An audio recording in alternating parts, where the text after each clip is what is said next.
Week 1, Pornhub.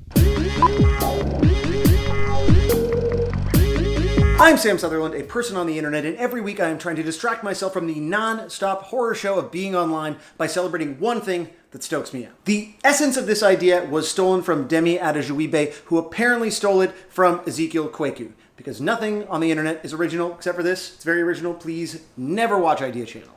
It's not the same. In August of 2016, Demi started a Twitter thread to celebrate the things that he was enjoying, whether they were music videos or books or the episode of Black Mirror with Kurt Russell's insanely cool and handsome son. And I love it. Every time I see something new that he's enjoying, it reminds me that there's a lot of stuff to be discovered and to be enjoyed. Every conversation that you have online can be very loud and very angry and very shitty, and a lot of people are very angry for very good reasons, but I don't think the only reason that we go on these websites is to be mad at people we've never met. I really like Demi's idea, and so I am co-opting it to track my own enthusiasm week to week and find one thing that makes me fucking stoked. This week, it's an article by Sam Gutil for TubeFilter, which synthesizes an idea that has been floating around the internet for a little while, and it is, and I quote, that Pornhub is the next frontier of online video. Links, as always, are in the description. It's safe to assume that if you're watching this channel, you have a passing understanding of the adpocalypse, or at the very least how advertising on YouTube works, and the way that creators like me make money from views from people like you. Thank you kindly. YouTube has had to crack down on channels a lot like this one to ensure that when McDonald's buys $1 million in ads from them, that's probably actually a low buy for McDonald's. When they buy $1 million in ads, their videos don't end up in front of a vor video. That's just me pretending you're going to talk about vor and then not talking about vor. It's a very frustrating thing if you're McDonald's. And so a few videos of mine have been demonetized. And you know what? That's fine. I totally understand it. The vor thing. But there are other channels that feel that they have been particularly targeted, perhaps unfairly, by YouTube stripping away their means of making a living.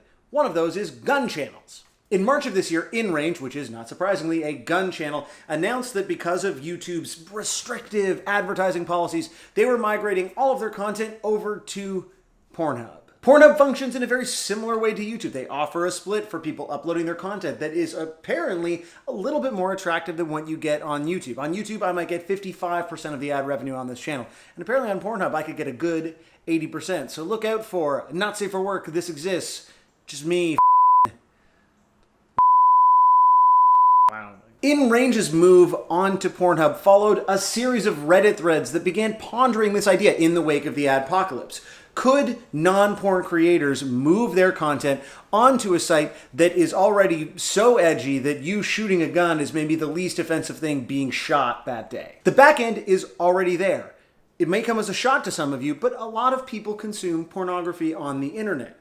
And so high quality video streaming to people all over the world is something that both YouTube and Pornhub are very good at. As mentioned, you can monetize your views. You can subscribe to channels. You can debase yourself on the internet. It's all the same. Around the same time that InRange was migrating their content from YouTube to Pornhub, a representative of The Hub did an AMA in which they indicated that, yes, they had been joking internally about launching a safe for work, non-porn specific part of Pornhub, and that maybe those jokes would soon become a reality. For a long time, you could watch non-pornographic Hollywood films and big TV shows on Pornhub because their copyright ID thing is manual.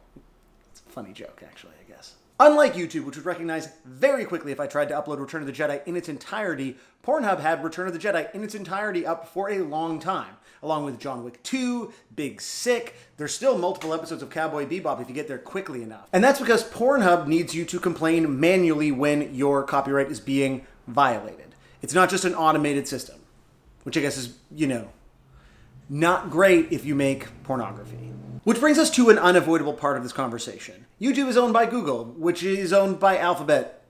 And that's a little weird for some people because frankly, they're a big company and even though their motto used to be don't be evil, they're not evil. Pornhub is owned by MindGeek.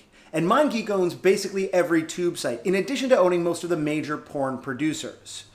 It's kind of like if CBS and MGM and Netflix all owned Pirate Bay. And there are no shortage of complaints inside of the adult entertainment industry about what MindGeek has done to wages for models, to safety for models. And those concerns will not be properly addressed in this video, but are worth your time in light of this sort of chummy Pornhub conversation that we're having. There is an excellent John Rawson podcast series called The Butterfly Effect that details how the rise of MindGeek and tube sites has completely changed the adult entertainment industry landscape, and it is absolutely worth your time. There's a link in the description, blah, blah, blah, blah, blah. So there's Star Wars and there's Keanu Reeves, but there is also 250,000 searches every year for PewDiePie on Pornhub. So maybe if I were PewDiePie, I would, follow the money. Mickey Blanco uploaded a very sexy video to Pornhub in 2016, and a few years before that, Rammstein had their pornographic video that was only available on porn sites. The seeds of this idea have been planted slowly over the last few years. And you have to wonder, as more and more of your favorite creators post vlogs where they complain about YouTube and the raw deal they're getting, might they be looking for an alternative? And that's a conversation that is happening on many different levels. What's the YouTube killer? Could it be this? Remember Vessel? Holy shit, I remember Vessel. But maybe, just maybe, it could be a website for porn. So thank you, Pornhub, for giving me something to be stoked about this week. What was the most interesting thing that you learned about this week? Let me know in the comments or on Twitter or at the bar. Be excellent to each other and stay stoked forever. It's a new thing I'm trying. Did it work?